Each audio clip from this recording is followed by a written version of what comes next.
Ahí va. Bueno, buenos días a todos y a todas. La clase de hoy va a estar dedicada... Muy bien.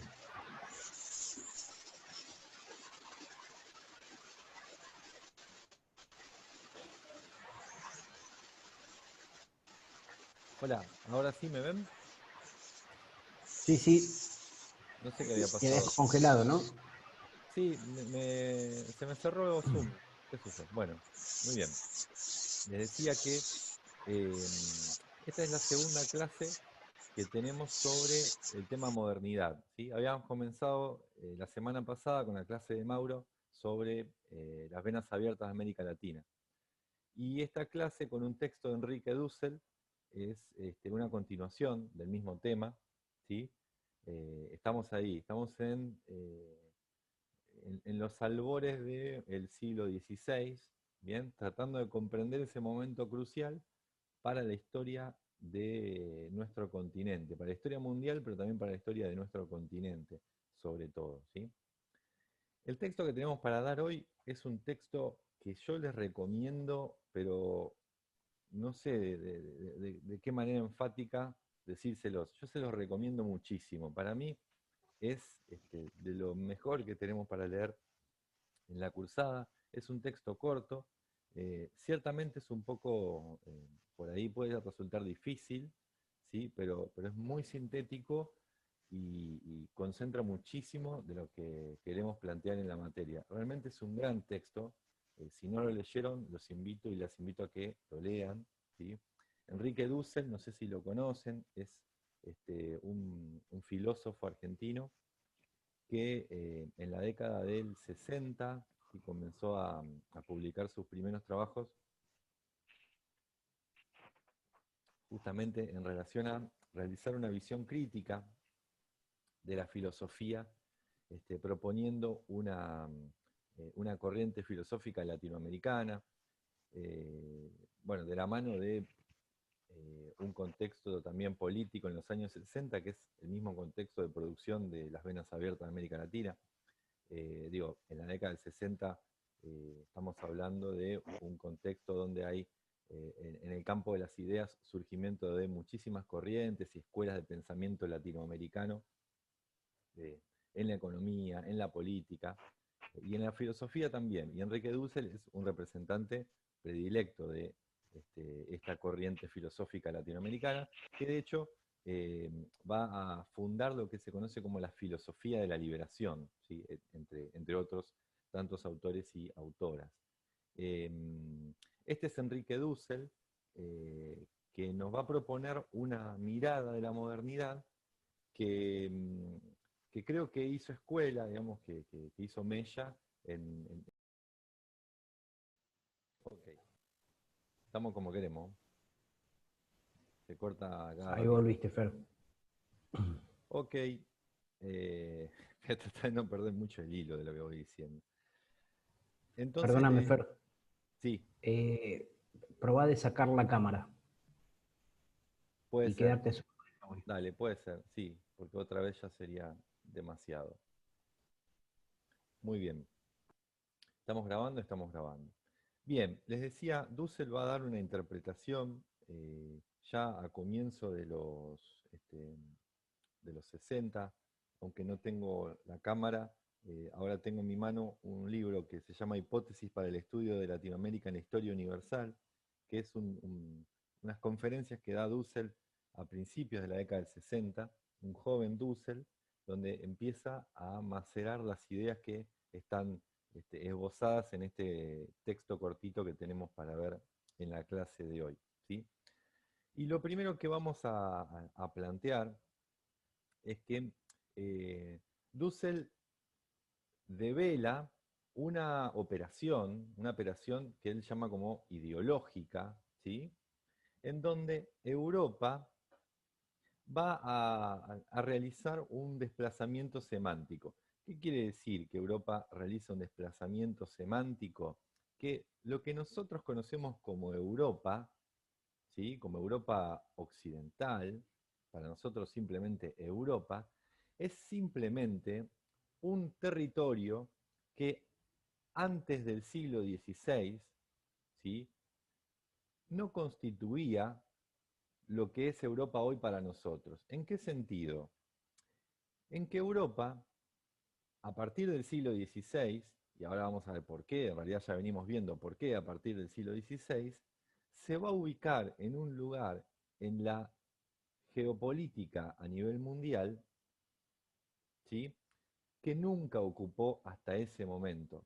Pero no solo que nunca ocupó hasta ese momento, sino que la operación ideológica que va a realizar la Europa moderna es justamente la de trazarse una línea de continuidad imaginaria, ¿sí?, con experiencias civilizatorias previas en las cuales Europa se puso al final de una línea de continuidad.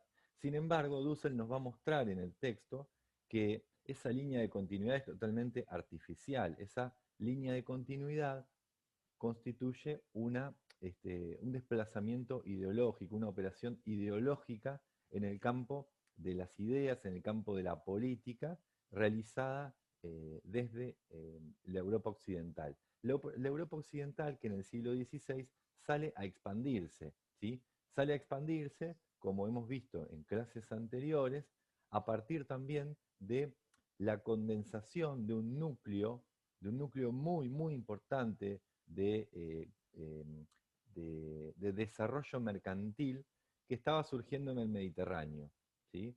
A partir del siglo XIII, del siglo XIV, ¿sí?, tenemos en la Europa occidental, en la zona del Mediterráneo, una condensación de la actividad comercial, ¿sí?, que llevan a Europa a lo largo del siglo XV, con Portugal a la cabeza, pero sobre todo a principios del siglo XVI, una vez realizada, vamos a decirlo con estos términos, el descubrimiento de América. Los europeos descubren América, eso sí, los europeos descubren para ellos América, ¿bien? Eh, una vez en 1492 realizado para los europeos el descubrimiento de América, se inicia un acelerado proceso de expansión europeo hacia el resto de los continentes, hacia América, hacia África y hacia Asia, ¿sí? La operación ideológica que realiza, ahora voy a compartir pantalla, porque como no tenemos pizarrón, hemos reemplazado nuestros pizarrones por, ¿cómo se llama? Por los PowerPoints, que no sé por qué lo tengo cerrado. Bueno, ahora lo abro. Bien, mientras se abre PowerPoint, que me puede llevar unos 15 minutos más o menos en mi vetusta computadora, eh, les comentaba, ¿sí?, que esta línea de continuidad es la que nosotros siempre les decimos aparece en la historia tradicional o la historia universal enciclopédica, ¿no? Siempre le hacemos este comentario: vayan al kiosco, incluso ahora en pandemia, vayan al kiosco y pídanse los distintos ejemplares enciclopédicos de Pasacalpe, cualquiera de las editoriales que quieran. ¿Qué van a encontrar? Van a encontrar esto, que está acá. Grecia, Roma, el Medioevo y Europa moderna. Europa moderna es básicamente empieza en el Renacimiento, ¿sí? Lo van a encontrar, no sé si alguno chusmea, digamos, los puestos diarios, esto es lo que van a encontrar, esta línea de continuidad, ¿sí? ¿Qué está marcando esto? La operación ideológica que está denunciando Dussel. ¿Qué es esta operación ideológica? Que Europa se pone al fin de una línea histórica, civilizatoria, ¿sí?, que inicia con la civilización griega. Básicamente, Europa lo que está haciendo con esta secuencia ideológica es inventar Occidente, ¿sí? Inventa Occidente e inventa lo que hasta el siglo XVI, gran aporte de Dussel, lo que hasta el siglo XVI nunca existió, que es la historia universal. La historia universal. Hasta el siglo XVI, dice Dussel, tenemos un conjunto de historias, ¿sí?, regionales, fragmentadas, ¿sí?, pero no una historia de toda la Tierra, no hay un intento por una historia que tenga pretensiones de universalidad. Existen las historias, los griegos tenían su historia, por supuesto, los romanos tenían su historia, los musulmanes, ¿sí? En su desarrollo tenían sus propios relatos, pero en ninguno de estos casos, ¿sí? Va a haber un intento por realizar una historia que explique a todo el conjunto de la humanidad. Bueno, eso hace Europa en el siglo XVI. Se pone a la cabeza de un desarrollo civilizatorio en el cual Europa significaría el punto más alto de ese desarrollo civilizatorio comenzado en Grecia. Pero no solo esto, dice Dussel, también hay que decir lo que nosotros conocemos como Europa, Europa moderna, la Europa occidental, en realidad, para los griegos, en realidad para los romanos, eran básicamente territorios externos, territorios periféricos, territorios bárbaros, ¿sí? Definidos como territorios bárbaros. Para los griegos, lo que hoy es Europa occidental, ¿sí? Lo que está, digamos, de Serbia para este lado, de Serbia para el oeste, eran, eran bárbaros, no les importaba a los griegos. No se iban a gastar escribiendo sobre, no, directamente, los griegos no existe.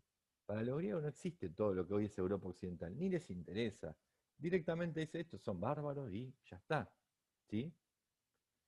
Lo mismo pasa con el imperio romano, ¿sí? Con el desarrollo del imperio romano. Sin embargo, en el siglo XVI, desde el campo de las ideas, del campo de la filosofía, desde el campo del pensamiento, incluso científico, Europa se va a inventar para sí una historia de continuidad con todo esto, porque de esa manera, eh, se da un estatus, ¿sí? Se da un lugar en la historia que le permite esta invención de la que acabamos de hablar. Le permite inventar la historia universal. ¿Bien? De hecho, ese es el título que tienen las enciclopedias del kiosco que les acabamos de mencionar, ¿no? La historia universal. Los tomos de la historia universal.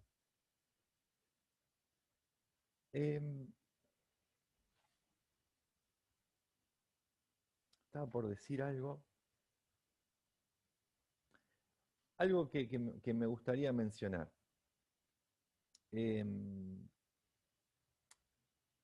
Esta operación ideológica que realiza Europa la vamos a ver en distintos campos del pensamiento, ¿sí? En el campo, en el campo de la filosofía, ¿sí? Hay un momento crucial en el campo de la filosofía occidental, en donde se va a dar un giro de 180 grados, si uno quiere expresarlo en esos términos, eh, por lo cual la filosofía va a cambiar el eje de, de intervención, el eje de mirada. Les pregunto a ustedes, ¿cuáles creen que es, de acuerdo a lo que vieron en la escuela, de acuerdo a lo que conocen, lo que han escuchado, incluso de lo que se ve en las compilaciones que se publican en los puestos de diario? ¿Cuál es para ustedes el momento más importante de inicio de una filosofía de la Europa moderna?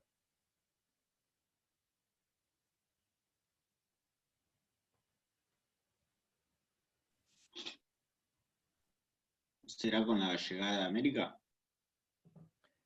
Bien, la llegada de América es 1492, ¿sí? En 1492 en Europa todavía estaban leyendo a Santo Tomás de Aquino. En el campo de la filosofía todavía son muy medievales en Europa. ¿Qué autor? Y voy a dejarlo en masculino porque ustedes saben que el campo de la filosofía en este momento pareciera todavía ser solo terreno masculino. ¿Qué filósofo representa un giro en la filosofía de Occidente? Es un poquito posterior a 1492, pero no mucho. Foucault. No, pará. Michel Foucault escribió en 1960, tranqui, no. El pelado se lo quiere mucho, pero no. Ya estamos hablando de una Ni siquiera filosofía. fue hegemónico. ¿Cómo? Y ni siquiera Fer fue hegemónico, digamos. Tampoco, no. Alguien que está escribiendo ahí en el 1600 es Descartes, ¿sí? ¿Quién es René Descartes o Descartes? ¿Quién es Descartes? ¿Se acuerdan en el discurso del método de Descartes? ¿Se acuerdan eso que hacía Descartes? No sé si se lo dieron para leer en la escuela. Descartes empieza a reflexionar, ¿no? Dice, bueno, mira, yo me encuentro solo acá en una habitación, tengo los leños prendidos que me dan calor, están estas cuatro paredes que me encierran, dice, pero ¿quién te dice que yo estoy realmente en la habitación? ¿No? Porque capaz que no estoy en la habitación, por ahí es una ilusión. Por ahí hay alguien que me está haciendo creer que estoy en una habitación, pero en realidad no. Por ahí ese fuego que estoy viendo que me da calor, en realidad no es ningún fuego, me estoy calentando en otra cosa, en el infierno. O este calor que siento realmente, no sé si es un calor o es una sensación que yo estoy teniendo. En realidad yo puedo dudar absolutamente de todo lo que me rodea. No estoy seguro, ¿sí?, de los sentidos que percibo. Puedo dudar de eso, pero puedo dudar absolutamente de todo hasta un punto donde ya no puedo dudar más. De lo único que no puedo dudar, ¿de qué es?, dice Descartes. ¿Se acuerdan de eso?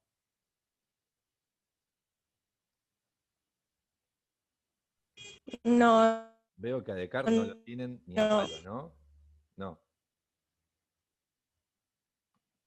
Punto en contra para la escuela secundaria. Bueno, vamos Hay, a hay tomarlo. muchos que no deben haber tenido ni siquiera la ¿Es el materia de que decía filosofía. pienso luego existo? Muy bien. Sí, ¿cómo decía? ¿Cómo decía? Muy bien, muy bien. Pienso. Dale, decilo. Hola, se cortó. Bueno, no importa. Iba bien por ahí, ¿no? Pienso, luego Ay, existo. Florencia también lo escribía en el chat. Buenísimo, bárbaro. Gracias, esa era la idea, ¿sí? Pienso, luego existo. ¿Qué quiere decir pienso, luego existo? Pienso, por lo tanto existo. Lo que está diciendo Descartes es, yo dudo de todo lo que me está rodeando. De lo que no puedo dudar es de que estoy pensando. Y porque estoy pensando, tengo la certeza de que existo. Pienso, por lo tanto, existo, ¿sí? Es decir, lo que le da existencia a ese sujeto que reflexiona es su razón, su capacidad de reflexionar, de pensar. Y no solo eso, el gran cambio que hace Descartes es que el que está reflexionando no es Dios, no es el jefe de la comunidad, no es un colectivo, ¿no? El que está reflexionando es el individuo solo, ¿sí? Es lo que después hacen los economistas clásicos con la economía, es lo que hace eh,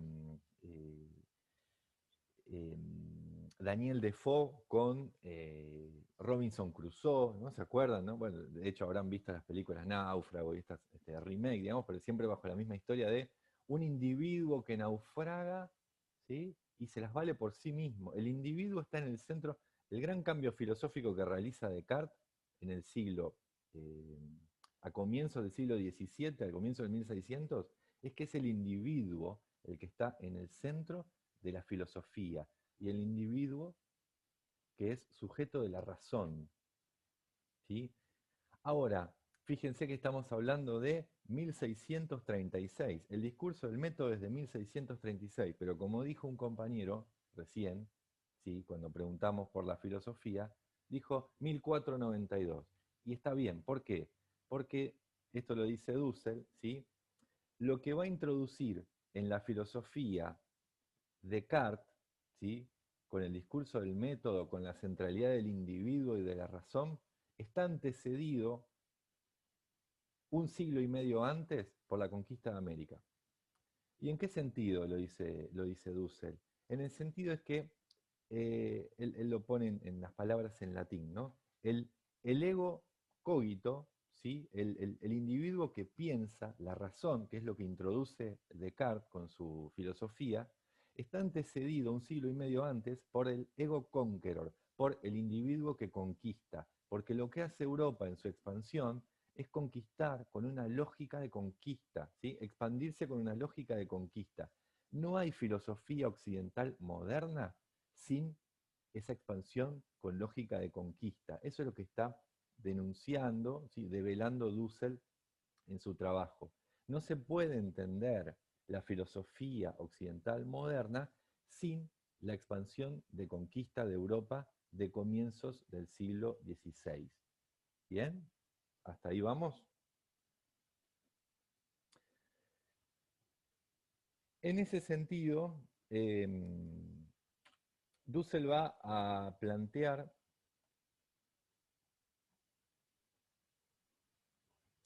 que hay dos formas de entender la modernidad, dos paradigmas, ¿sí? Dos maneras de ver, ¿sí? de entender la modernidad. Una manera es del modo eurocéntrico, ¿sí? Que él dice provinciano y regional porque se refiere solamente a la mirada de un territorio geográfico pequeñito, ¿sí? Que es Europa Occidental. Europa Occidental es un territorio que no sé, en dimensiones no es más grande que el territorio de la Argentina, es más chico, creo. ¿Sí? Igual en geografía soy bastante malo. Pero estamos hablando de una región del mundo que en realidad es una provincia del mundo. Es muy chiquitito, muy pequeño. Pero desde esa mirada provinciana y regional, se nos quiere presentar, se nos presenta, de hecho, ¿sí? Un concepto de modernidad que se quiere imponer como universal, ¿sí? Y eso está representado en los escritos de Kant en el siglo XVIII. Kant tiene un texto muy conocido que se llama ¿Qué es la ilustración?, donde plantea la ilustración en el siglo XVIII es el proyecto, ¿sí? Sobre todo con eje en Alemania y en Francia, ¿no? Es el proyecto filosófico, ¿sí? Enciclopédico, eh, de darle entidad, de darle continuidad al desarrollo de la razón, ¿sí? La idea de que se puede escribir un conjunto de ideas totalmente universales, ¿sí? Válidas, por lo tanto, para cualquier región del planeta. Eso es la ilustración. Y Kant lo que plantea justamente es que la ilustración, es decir, la modernidad, es la salida del hombre de la inmadurez. Y se sale de la inmadurez a través de la razón, ¿sí? Es la razón lo que le permite al ser humano salir de su inmadurez. ¿Bien? La otra forma de ver la modernidad, que es la que va a defender Dussel, es una forma de ver a la modernidad en un sentido mundial, no regional, ¿sí? Que es lo que presenta, por ejemplo, Kant. La modernidad como centro de la historia mundial. ¿Qué quiere decir esto? La modernidad como el momento... ¿Otra vez? Me quedé sin... No. No te puedo creer. ¿Me quedé sin cosa? No, estoy... Te escuchamos. Estás acá, Fer, ¿eh? Sí, no sé Estás qué acá. toqué. Vieron que Zoom te dice faltan 10 minutos, no sé qué cosa, y te manda un cartelito abajo, ¿no? Y dice comprar. Y como un pelotudo que soy, voy Vamos, y pongo Fer, estás comprar, ¿viste? comprando el Claro, Zoom Pro. estoy comprando ahora Zoom. Poní, Vamos, chicos, Social Latinoamericana, el cuatrimestre que viene la hacemos con Zoom Pro, ¿eh? sí.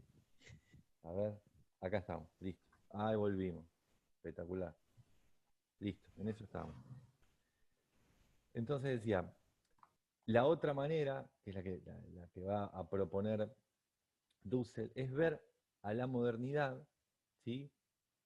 Como el momento en que Europa se transforma a sí misma a partir de una operación ideológica como centro de la historia mundial. Ya vimos, Europa inventa la historia mundial, ¿sí? Es una invención ideológica. Bueno, esta es la otra manera de ver a la modernidad. Y en ese sentido hay una secuencia espacio-temporal que corresponde a cada uno de estos conceptos. En el primer caso, ¿sí?, la secuencia espacio-temporal que nos presenta el concepto eurocéntrico de modernidad es el que toma como grandes mojones a la Reforma Protestante, a la Ilustración y a la Revolución Francesa. ¿Sí?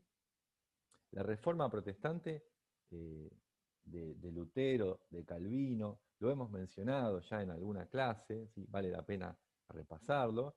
Recuerdan ustedes que es al interior de la Iglesia Católica, en el siglo XVI, de la mano de Lutero, va a haber un quiebre, ¿sí?, a partir de una nueva interpretación del texto bíblico que va a dar desarrollo al protestantismo, ¿sí?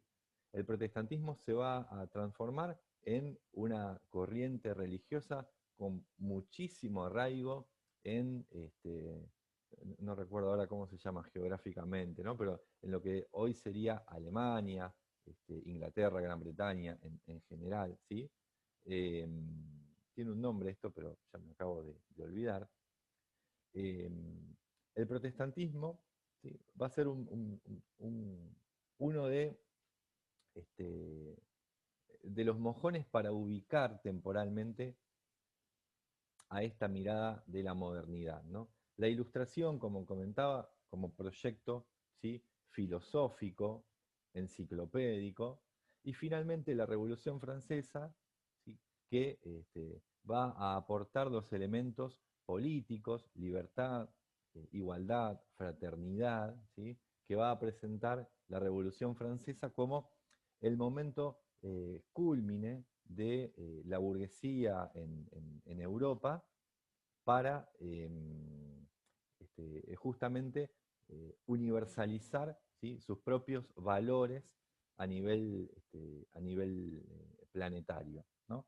Bueno, recuerden de hecho que la primera declaración de los derechos humanos, ¿sí?, se realiza en el marco de la Revolución Francesa. Geográficamente estamos hablando de Alemania, ¿sí? La Reforma tiene un centro en Alemania importante. Estamos hablando de la Ilustración y la Revolución Francesa con centro en Francia, pero también a esta secuencia, que es la que presenta Kant y muchos filósofos europeos, habría que agregarle, dice Dussel, y habría que agregarle porque es importante para entender a la modernidad, habría que agregarle el Renacimiento, ¿sí? El Renacimiento en Italia, ¿sí? ¿Por qué Renacimiento en Italia? Porque el Renacimiento en el siglo XV, ¿sí?, condensa en el campo de las artes todo esto que estábamos diciendo en la primera parte de la clase. Condensa todo lo que fue el desarrollo, ¿sí?, comercial en el sentido de una actividad, ese es el auto que siempre hace ruido acá en mi barrio, decía, el Renacimiento, ¿sí?, en Italia, va a condensar un proceso de acumulación que hay en el Mediterráneo de la actividad comercial iniciada fuertemente ya a partir del siglo XIII. Estamos hablando de Florencia, de Venecia, ¿sí?, del centro, del corazón del Mediterráneo, ¿sí?, que se ve expresado en el movimiento renacentista. De hecho, ustedes deben conocer los dibujos, los podemos buscar. ¿Cómo se llama? El que sabe mucho de esto es Ricardo Fernández, por eso yo apelo a Ricardo. Ricky, ¿cómo se llama el dibujo del hombre que está? El hombre de Vitruvio, de Leonardo. Exactamente, el hombre de Vitruvio. Tal cual.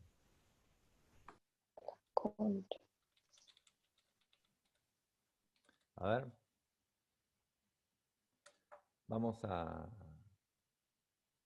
No le voy a comprar a Zoom y Trivia, creo yo. Bien, imagen. Ahí está, ahí lo tienen.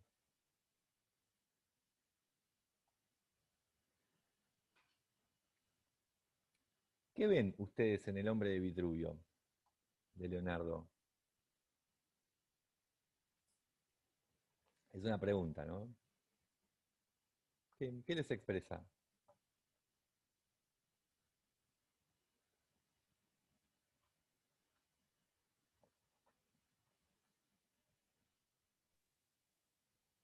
La cruz, a Jesús. No. Bien, bien. Es una interpretación original. No, Leonardo no estaba particularmente atravesado por... No se lo ve crucificado acá al Kia este, ¿no? No está como sufriendo. Digo, le miro las manos y no está.